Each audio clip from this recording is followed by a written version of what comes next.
Ladies and gentlemen, what's good, y'all? It's the Chillmeister Chris Gary, and you are watching and listening to yet another Focus Fights Audio Presents interview. And as far as my subject goes, there are three things you have to have as far as maintaining your brand. It's drive, determination, and the gift for the hustle. And this man has done everything he can to make that his trademark, to make those traits into something that has helped him grow from virtual wrestling slash CAW or EFET in this case with the Creative Wrestlers League all the way up to opportunities with the WWN live brand of promotions and of course the reality of wrestling in I guess our neck of the woods, Galveston County, Texas. Ladies and gentlemen, from Houston by way of San Luis Potosi, Mexico, I bring to you the historian, Kirby Carreon. What's good, man? Doing great. I I was like, oh man, from San Luis Potosí, like we're talking about all about my childhood and everything. Let's go. I mean, come to think of it, you obviously grew up in Houston, but what part of Houston did you grow up in? So I actually kind of went all over the place at first. I moved here when I was 8 years old, so I still had no idea about anything whatsoever. My mom just told me, "Hey, just go to sleep in this car, and we'll when you wake up, we'll be home." And I was like, "Okay, sure." And again, I'm 8 years old. I don't know what's going on, and so I go to sleep in Mexico, and then the next thing I know, I wake up in the United States, and I'm like, why does everybody look different? Why does everybody talk different? What is going on here? And it turns out that I woke up in, I want to say, South Houston, kind of like the south, like southwest area, kind of like around Bel Air and all that stuff. Fondren, that's a street that I remember quite vividly. And so that's where I first grew up. And then we ended up moving to Cyprus, which is what I fully consider my stomping grounds because Cyprus is very much what I vividly remember. And then after that, I moved down here to Galveston County. So that's kind of the journey of where all I've been in Houston so far. I mean, that's totally understandable because, in a way, I mean, like a lot of minority families, especially like a lot of families who grew up as immigrants, they had a hell of a tall tale to tell about their stories. And it's just amazing how you managed to come up from those beginnings into what you are now. Obviously, Twitch streaming and commentating professional wrestling. So it's a pretty amazing thing, dude. Yeah. And it's funny because like I've always been the dreamer in the family, so to speak, because I've always had like a wild and vivid imagination. And Hmm. up until like the last 2 3 years, I realized that I just love performing. So I finding my way to the commentary after everything I've been through, I'm like, this is kind of like the best place for me entirely. So looking back at my journey, I'm like, it doesn't surprise me at all that this is where I'm at and this is where I feel like I belong. Right, right. Of course, of course. Now, when it comes down to the questions I have, I mean, obviously, I don't think I can get to them quick enough because I might lose my connection, but I'll get to them as fast as I can. First of all, when it comes down to your beginnings, obviously, from the age of 8, you grew up as a professional wrestling fan and it kind of intertwined now. But when you were growing up, what led you to becoming a professional wrestling fan? Because I know Lucha Libre has to be involved in it, right? Absolutely. So when I was younger, this was still in Mexico, so it was before I was 8 years old. There were these little like action figures that looked exactly alike, Mm-hmm. and they were like little like action figures or like dolls that had this hand motion, kind of like they're about to lock up or something. Mm-hmm. And they were all just like colored in different ways, so like different masks and different outfits and everything. So obviously, as an 8 year old or like a less than 8 year old kid, I was like, these are good toys. I'm just gonna like make them fight and everything. And I saw Lucha Libre on the TV and everything, and I was like, this is pretty cool. It's like watching superheroes, but I never really got into it. I was just never like really a thing that I just paid attention to. It was just like I like the colors. I like seeing like people that look like Superman out there, and I was like, all right, cool. I just like lucha libre.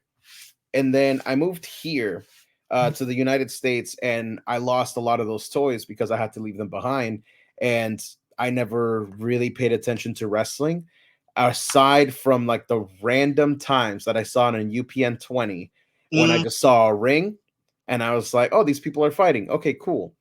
And my earliest memory of WWE is the skit that they did between Big Show and Eddie Guerrero, where he had him eat the burritos. And I thought that was hilarious at the time because, again, I'm a young kid. I don't know what's going on. And so I thought that that was hilarious. And for some reason, that just always stuck in my brain, even though that's not when I actually started watching wrestling. As things progressed, I went on with my life and everything. I think I was 12 years old, and I'm never gonna forget this. mhm. My friend asked me if I wanted to borrow his WrestleMania 20 tape, and I was like, "Sure, wrestling. That sounds cool." And he let me borrow it. And then the first thing that I see is John Cena versus the Big Show for the United States Championship, and just the story that they told with John Cena being, the Doctor of Thugonomics, and like, I'm gonna call it the Edge Lord rapper because it's 2004, it's a different time, and I was like, oh man, that was hilarious. I like that a lot.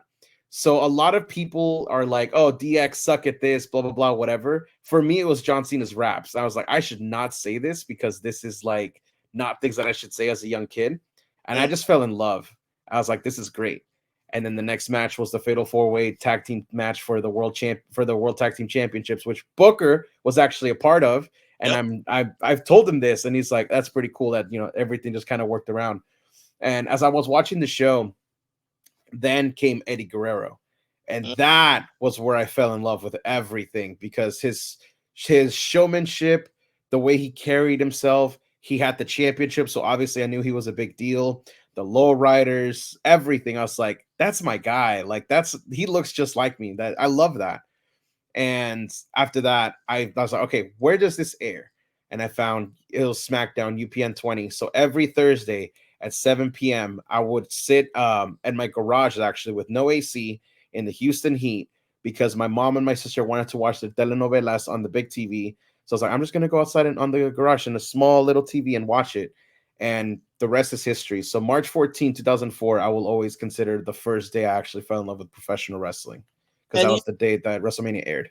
and you know what? It's kind of funny because in a way, I guess our fandoms kind of intertwined. For you, it was watching in a garage area because your family wanted to watch telenovelas. For me, it was watching Raw through my aunt's two-way mirror in the back room, not realizing that, hey, this is the same stuff that aired on UPN 20 when the Rockets aren't playing, when Lisa Molosky's not on television.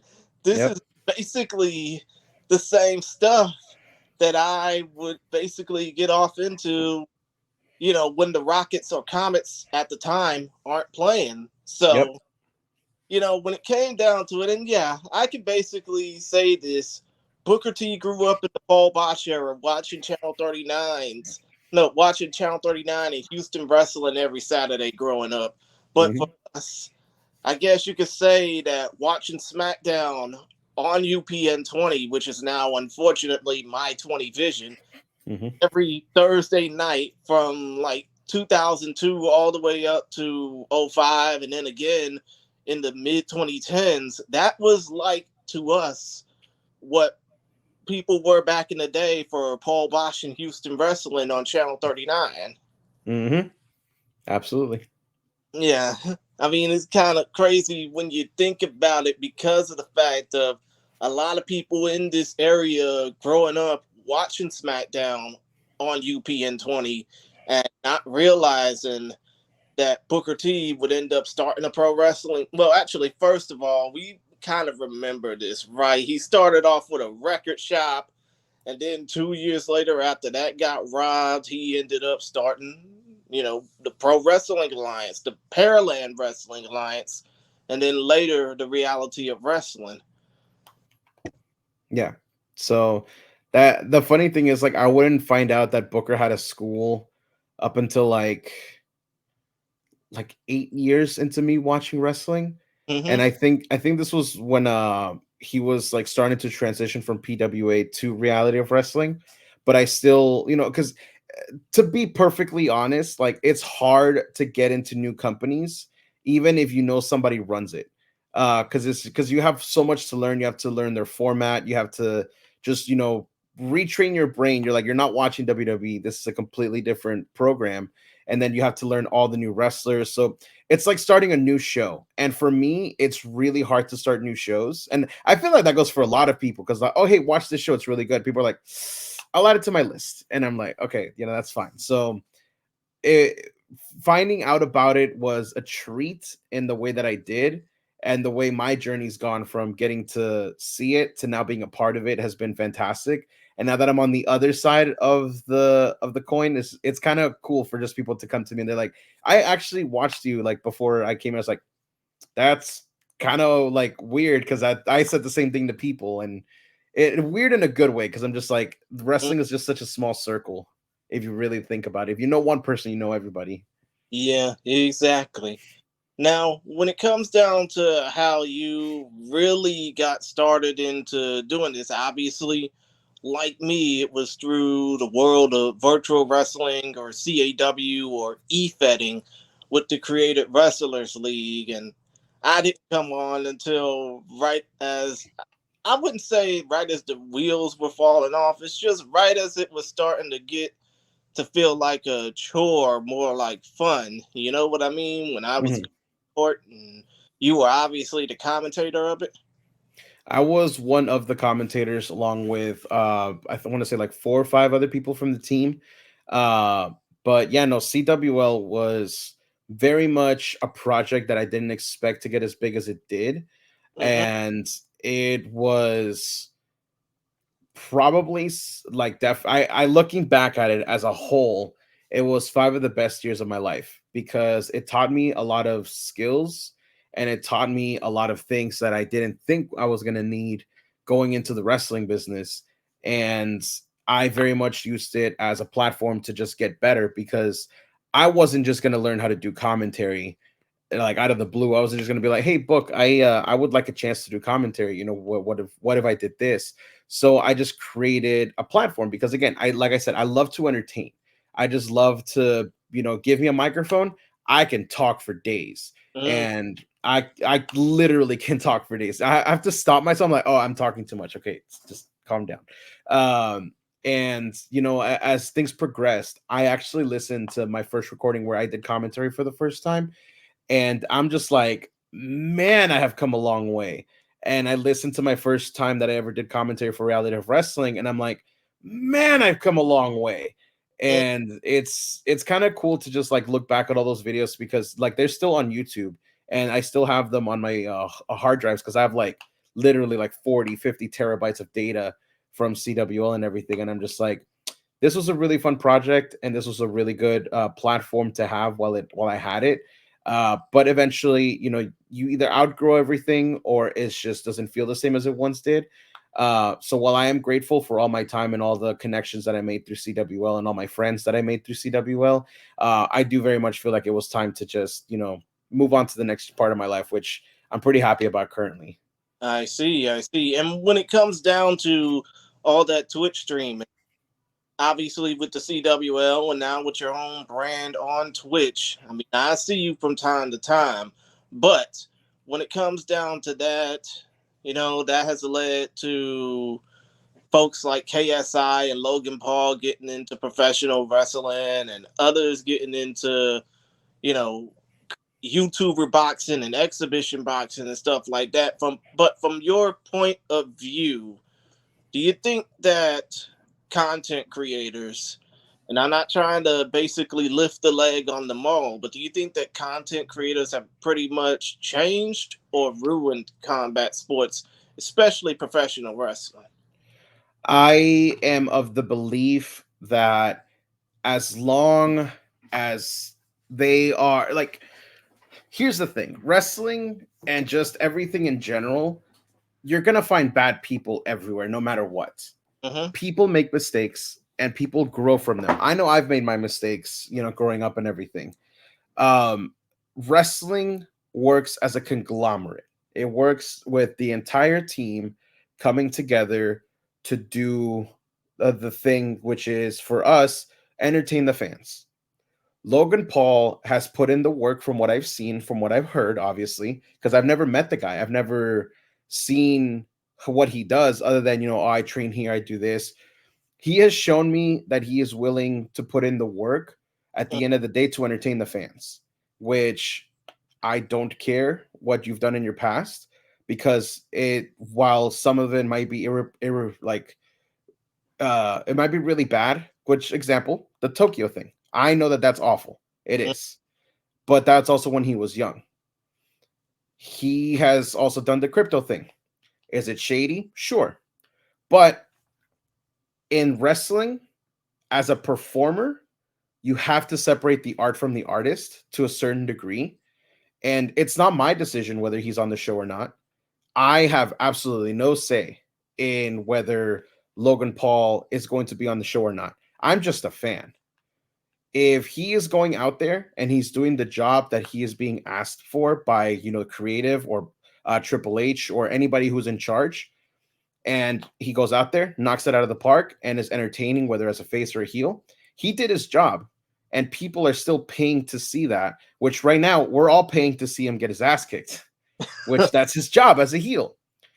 So I very much am of the belief of something that John Cena has been saying a lot in interviews lately is focus on what you can control Mm-hmm. and worry only about what you can control. Right now, if what I can control is if Logan Paul bothers me that much or KSI bothers me that much that they're taking spots from other people, I can switch the channel. Yep. Is in the grand scheme of things, there's millions of people watching. If there's something that I can do to show them that my displeasure, which is turn the channel off, great. Small, but if enough people do that, it could lead to a shift. It could lead to change something in the future. For example, I am actually going to take an excerpt from Becky Lynch's book because I've been listening to it. According to her book, Nikki Bella was supposed to be the inaugural winner of the SmackDown Women's Championship whenever it first got introduced. But when they introduced it, the crowd was like, Becky, Becky, where it forced them to change their mind and give it to Becky. So if one person had a chance at that, would that have happened? Probably not. But a group of people did. And they're like, all right, so we're going to switch it and make it be Becky. So I'm focusing on what I can control when it comes to Logan Paul and KSI. While I may disagree with some of the stuff that they may have done in real life or whatever, I can't control their actions. I can only control what I can do, which if it displeases me that much, change the channel. But is it bad? No, because it's bringing more eyes to the product, which they may not last as long as the people that are incredibly passionate about this, like your Seth Rollins, your Becky Lynch's, and everything. And if Logan Paul is what brought like little Timmy eyes to the product that they wouldn't have paid attention to before, now they're watching The Rock. Now they're watching Cody Rhodes. Now they're watching Becky Lynch as well.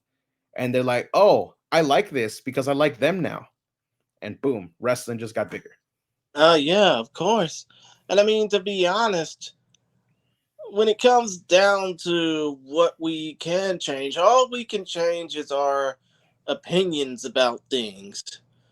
I mean, Yep. yeah, we can't change how those opinions are taught, but we can always change what we think about certain things in the sport aspect of professional wrestling. We can't do shit about creative. We can't do shit about booking. We can't do really anything as far as the internal process things go. We can only say it loud with our voice and hope that it gets across to the masses, so to speak. Yep. And again, you can't control what other people think or feel. They're entitled to how they think and how they feel because they're their own person. And if they still think the way that they do, then you did what you could. You wish them the best and you move on to doing what you can do to for you. Yeah, of course, of course. Now, when it comes down to, obviously, you have done a lot of work for the reality of wrestling in I don't know how much time. Has it been 3 years since the road got you on board? So I have actually been there as of, I want to say, 2 weeks from today. I've been there for 8 years now. Oh, I started with Reality of Wrestling 2 weeks after WrestleMania 32 mm-hmm, because I went to WrestleMania 32 and I took my then girlfriend to go to the show with me. And she just saw how much I lit up just being in that atmosphere because she knew I loved professional wrestling. She knew that that was like my thing. And again, this was 8 years ago, so I had been a fan for like 12 years. I mm-hmm, went to WrestleMania 30, and I talked to Emma, and I told her how big a fan I was. You know, her match with Paige was phenomenal, probably my favorite women's match at the time. And she thanked me for how nice I was and everything. And I got a picture with her, hilarious. And I still have that picture just because I look like such a goof. And then I met Bray Wyatt, and I stood in line to meet him for, I want to say, maybe like 45 minutes or so because I got there early. And I got to meet Bray, I got to meet Luke Harper, and I got to meet Eric Rowan. And so I told Bray, it's like, I want to work for this company one day. And you're a big inspiration for that because you're just like this like next level feeling that I just get from you. And he thanked me and he wished me luck. And then Luke Harper looks at Rowan because Rowan had the mask, and you can see I have the sheep mask right over here from the Wyatt family. Um, we Luke Harper made a joke. He's like, "Don't get near that guy. He's gonna bite." And then I just hear Eric Rowan growling from behind the mask, and it just like made me laugh because I've heard that's how Luke Harper always was. When he was alive, he was just a goofball. So getting that interaction with the Wyatt family, I was like, I really want to do this one day. And this is I feel where I belong. But as things happen, I got very anxious and I got like very in my head. I was like, do I really belong here? I have to start working out. I have to get in better shape, et cetera, et cetera. And I just decided to like hold off on it. And I went to a fantasy camp the year after. And that was when I was like, all right, I need to do this. And so I got all my affairs in order. And a few months later, that's when I actually started because my then girlfriend saw how much I got into like the whole atmosphere of wrestling at WrestleMania 32. And she was just like, this is what you need to do. And I was like, it is. So I started, I said, no excuses. I'm just going to show up. Whatever they ask of me, I'm there. And 2 weeks after WrestleMania 32 was when I started officially with Reality of Wrestling as a trainee. and I mean, come to think of it, you started off as a trainee. Obviously, that had to deal with being in the ring, but then again, the reality of wrestling already had, or I guess the key term phrase now is had a good commentary team with Brad Gilmore and Matt Topolsky basically just doing commentary until Topolsky got himself 86 because of some stupid shit that he said politically. So, when it comes down to it now, here you are 8 years into the world of the reality of wrestling. And not only is it you and Brad Gilmore, but you also got, I guess I should call her the Mississippi Madam, Brittany Houtland. Then you got Carolina Teague, and you got Emmy May, and you got basically from that picture that I've seen Kevin Bernhardt post, like I think a few months ago, y'all pretty much got a well stacked team of commentators as well Mm-hmm. as yourself on there. I mean, what's it like being around those people? And of course, you got KK Byrne doing the producing. It's I have never been a part of a broadcasting team that enjoys the broadcasting aspect of professional wrestling, and it just motivates me to do better because the broadcasting team only works as well as as a conglomerate. Mm-hmm. We all believe that the wrestlers deserve to have people to play off of because they show their characters along with what we do. we're not the main players by any means, but we are the voices for their matches and the voices for their actions and everything. When I first started with Reality of Wrestling, we didn't really have a broadcasting team. It was just Chris Russo as the ring announcer and interviewer, and then we had the two commentators, was just Brad and Matt Topolsky. So it's like there's stuff missing here. Like and that's where I kind of like also started making my voice heard, because I asked Kevin like, hey, like there's stuff missing from the production. Like, why is that? And he told me, it's like, well, we don't have the manpower to do it. So that's what's like, I'm gonna start doing it then. And so that's how I started teaching myself, doing a lot of production stuff behind the scenes. And to see it go from that to where now we have two ring announcers, we have two backstage interviewers, we have three commentators. It's Mm. like a whole team that truly believes in bringing out the best for the product. And that goes back to what I said about wrestling being a team effort. It's not about me. It's not about Brad. It's not about the ring announcers. It's about everything as a whole to make this entire production be the best that it can be. And it's just amazing to work with such determined individuals where we support each other through and through no matter what. And I feel like it really shows in our work, especially for The Last Stand, which is about to start airing. I wholeheartedly believe that together, all of us as a whole, that is the best work that we have produced together as a broadcasting team to really, again, take it to the next level for Reality of Wrestling. And you know what? It's funny that you mentioned that, and this harkens back to earlier when we talked about, Booker T growing up in the era of Paul Bosch and Channel 39 Saturday nights Houston Wrestling, and us growing up in the age and days of SmackDown being on UPN 20. Mm-hmm. When it comes down to watching the reality of wrestling, it's like when people go to a show down there on, and I'm sorry if this is gonna get me in trouble with Booker T, but 9300 M&F Lowry Expressway in Texas City, Texas. But I mean, because of course y'all were at 10,000 M&F Lowry, and then y'all got overtaken by an indoor arcade. But still, though, when it comes down to the row, when people go to a show every once in a month or every once in a while, they wouldn't even know that the show airs at 1 a.m. Central Standard Time on Channel 39, or wouldn't even know that the show airs on YouTube at 6 p.m. on Sunday nights if there's a new episode out. They would probably know that they're just going there to have some fun, like how folks back in the day used to fill up Sam Houston Coliseum just to see all the matches featuring guys like Ric Flair, guys like Wahoo McDaniel, guys like the Macho Man Randy Savage Jr. Folks that were basically integral parts of the professional wrestling landscape from back in the day. You know what I mean?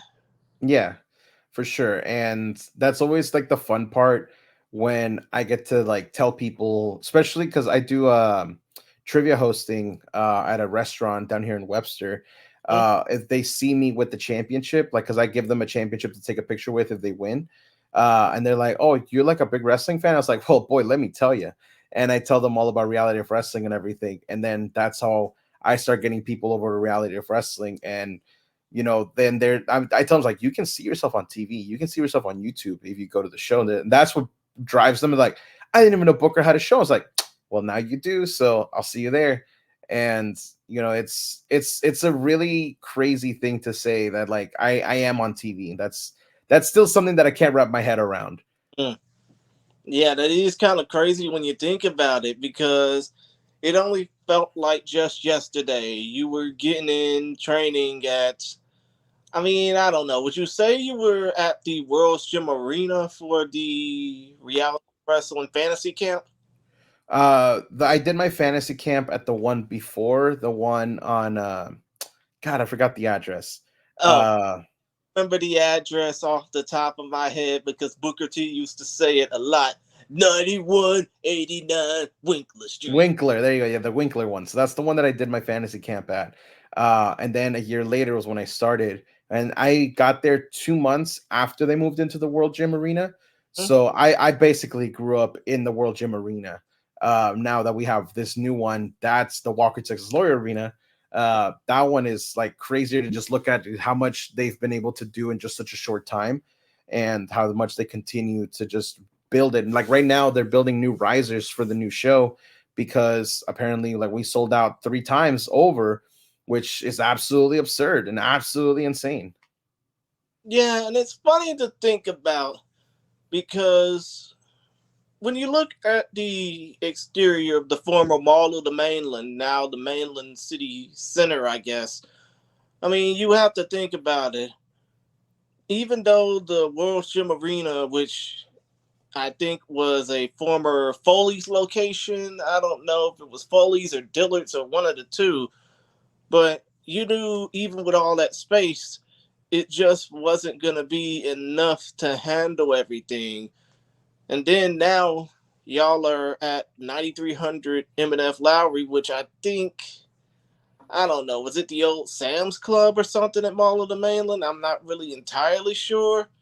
But still, though, point of the matter is when you look at the fact that now y'all are in a downsized area of the former mall, y'all know that y'all have a lot more intimate ground to work on. Y'all basically make these shows feel like an appointment to go to. Y'all make these shows feel like it's something worth seeing every Saturday night where you can afford to go out somewhere.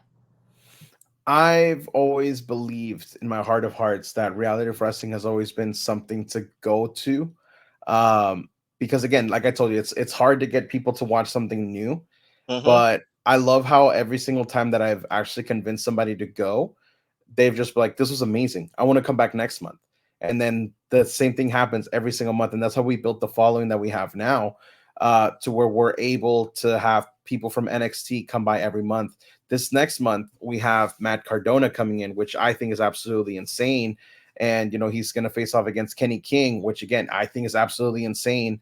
So just as a whole, the way that reality of wrestling has grown to where we can book this talent and it doesn't really feel out of place, it's kind of insane to me, especially ever since we opened up at the new location since October of last year. Every single show has been can't miss, and we just keep raising the bar for how good it is. And my favorite comment to see on social media, which I don't condone this comment, but it's always crazy to see people are like, this is better than WWE, or this looks just as good as WWE. I'm like, WWE production is like next level. I appreciate the comp. I know where it's coming from, but we're the fact that people are thinking that is insane to me, and I'm glad that I'm able to help in the way that I can to bring it to that level. I see. I mean, to be honest, I thought it was going to be a wild Chris Russo appears.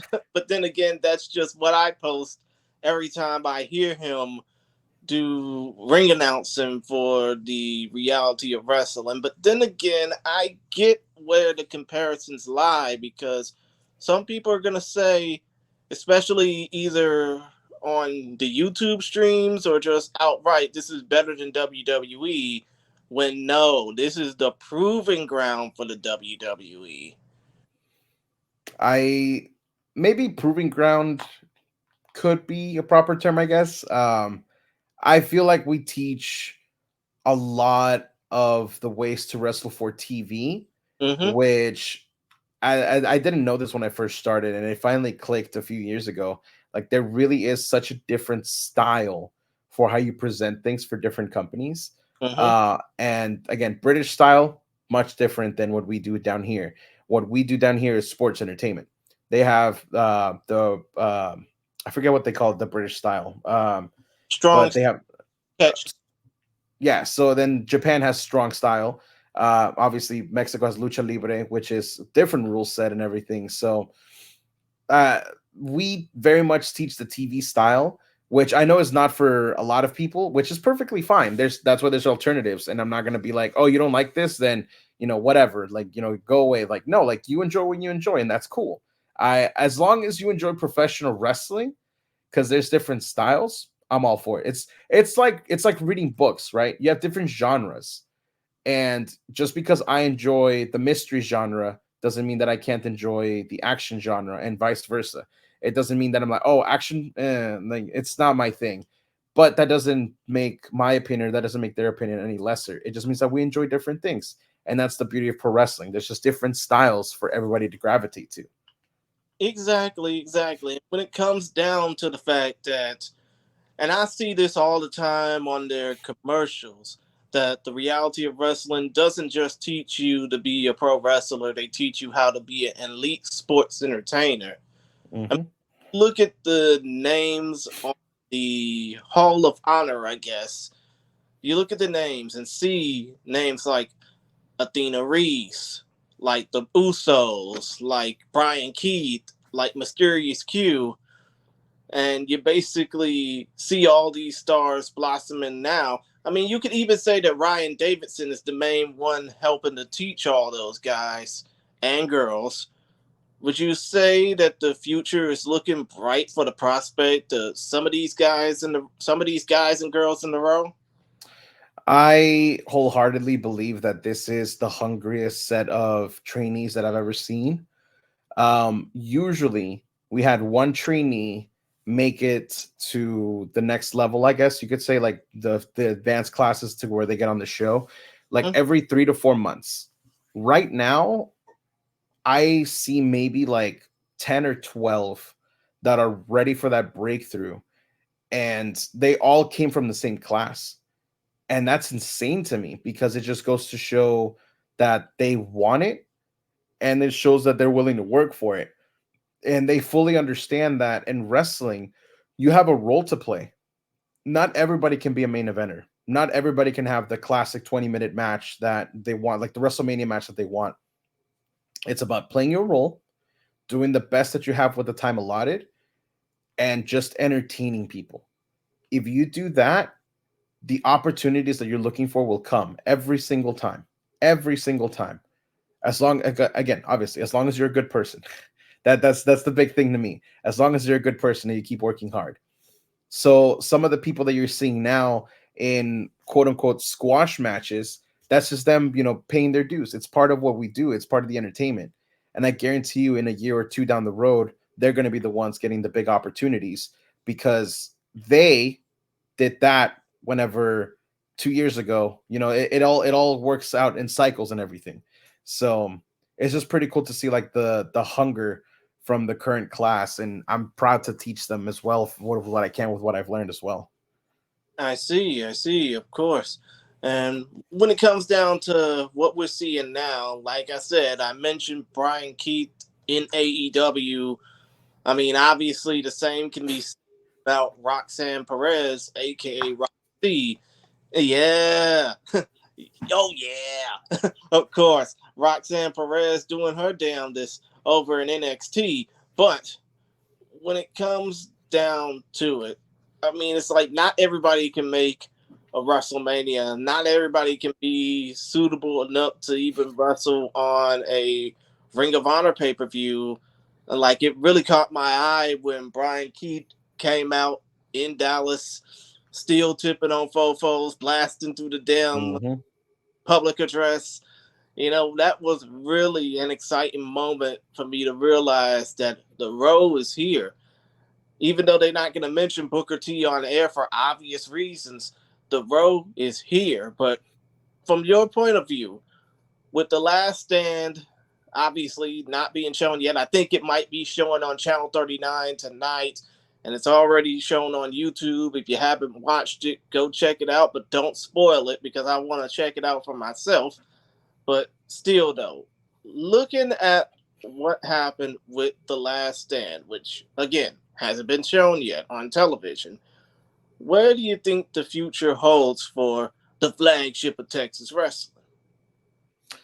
Without going into spoilers, um, this is probably the last stand that has been loaded with so much new talent that you haven't even seen yet in reality of wrestling. And if their performance and their attitude backstage was anything to go by, I think that the reality of wrestling is truly about to go even further than it is right now. Um, so that's all I'm going to say regarding The Last Stand, as again, it hasn't aired yet. But it was a very exciting event. And quite frankly, probably my favorite Last Stand that we've done in the 5 times that we've done it. So it's good. It's good stuff. I see. I mean, I would basically ask, would you ever do anything like what Brad Gilmore did last year and did the quick entry into the Battle Royal and get himself eliminated? So it's funny that you asked me that because a lot of people were asking me that before the Last Stand, and they're asking us like, "Are you in it? Are you in it? Are you going to do the same thing?" And as fun as it would be, the thing that I very much say to everybody is the show's not about me. Mm-hmm. I think it would be fun to do that, but I'm very happy behind the table.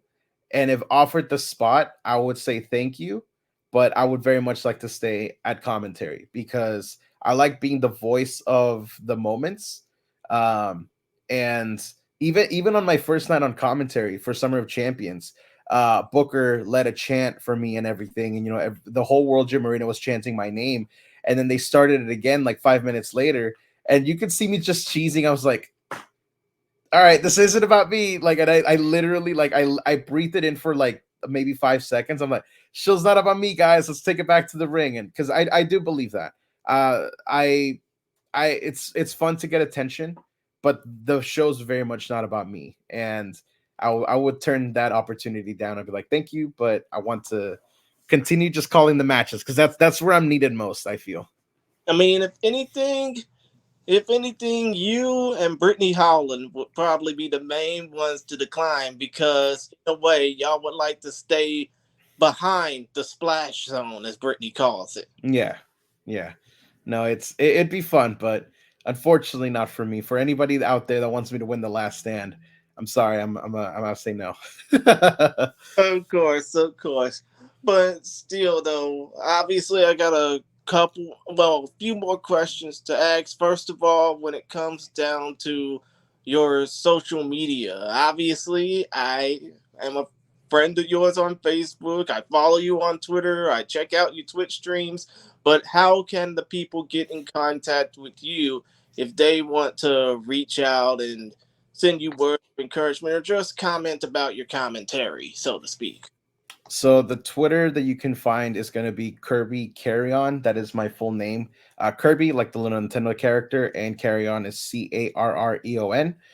You will see me mostly just talk about wrestling on that one, and that's where you can basically find me. The other one is my personal account, where I call it my Goblin account. So if you find that one, good luck. I'm not going to share it, but I'm pretty sure it's easy to find. And yeah, that's pretty much the most social media that I use. My Instagram is just kind of me sharing pictures once a month of me being at the shows and just being excited about being at the shows, and just basically like keeping myself accountable for my gym trips and everything, because I do like keeping myself accountable and stuff. So yeah, that's where you can find me, Kirby Carry On. I see, I see. And obviously, we can basically put over the reality of wrestling all day. I can basically say for certain, if you're in the Houston area, if you're watching the reality of wrestling for their events on YouTube, feel free to also show that same support by watching them every Saturday night at 1 a.m. on CW39 Houston, because I can't be the only one watching these damn shows and live blogging about them. I've been doing that shit for 12 years now since the road was on Q57. That's So, a good channel right there. yeah, well, it was a good channel before they ended up turning that into the damn home shopping network. But still, though, if y'all want to check out the road, feel free to check them out on Channel 39 every Saturday night, because I can't be the only one live tweeting about them. Or if you're interested about joining the row, feel free to call them at 28. I mean, is it 281-953-5321? That's the number. I think that might be the one posted on the website, and if so, yes. because that's the phone that we have for the school and everything. And if they don't answer, just leave a voicemail. We'll get back to you. Uh, of course. That's if you want to come down to the Reality of Wrestling Training Center, which, oh, by the way, much like the Reality of Wrestling itself, it's moved from 10,000 M&F Lowry to 9,300 M&F Lowry Expressway, Texas City. The 77591 is the zip code. And one more question I want to ask. I know that I can't really ask what would be your plan B if you weren't doing this, because let's face it, you've been wanting to do this ever since you were a kid, growing up, again, watching SmackDown on UPN 20. But still, though, if you were to tell that 8 year old self waking up in San Luis Potosi one, no, going to sleep in San Luis Potosi 1 minute, waking up in Houston the next, what would you tell your 8 year old self as a way to say, hey, I made it, maybe you can make it too? I would encourage them to block the noise, because the reason I didn't start sooner was because of the noise. That, that I wouldn't be able to do anything with the tools given to me by life. So I would just advise them and encourage them to block the noise, because I could have started this much sooner, and who knows where I would be now if I had started sooner. I see, I see. Well, Kirby, again, it's been fun. And to be honest, like I basically stated, if it wasn't for, you running or you even being a part of the Created Wrestlers League, and I know a few people that have been through that pipeline of CAW or EFED into actual professional wrestling. Obviously, names that come to mind for me is Mist Motone, Mikey Truth, Drake Winter, and damn it, it's off the tip of my head. Shit.